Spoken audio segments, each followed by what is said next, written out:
Hi everyone, welcome back to another Devlog. If you are new here, I'm Dani Marti and I'm working on Lobo, an action-adventure game inspired by The Last of Us, set in a fantasy world where humans and werewolves are in conflict.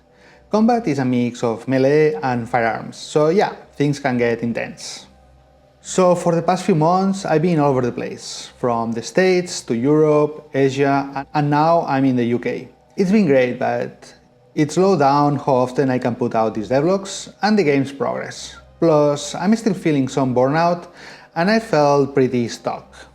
The refactor.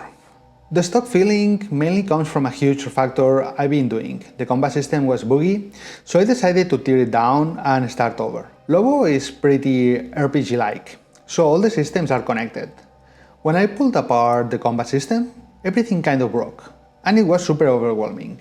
To handle that, I decided to split the project into two parts. One project for code and one for level design. This separation has been a lifesaver because I can jump into level design and vice versa when I get frustrated with coding.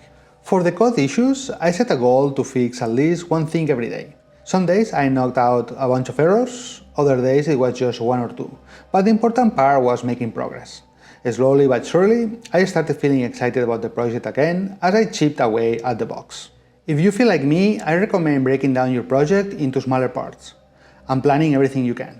Having my project in digestible pieces helped me immensely to recover from my burnout and get my excitement back. Level design.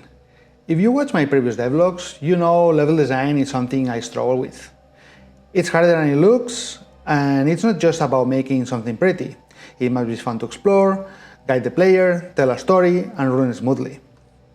I had a solid idea of what I wanted to do in terms of story, quests, and encounters, but the challenge was bringing it all together. So I decided to start from scratch with a new approach.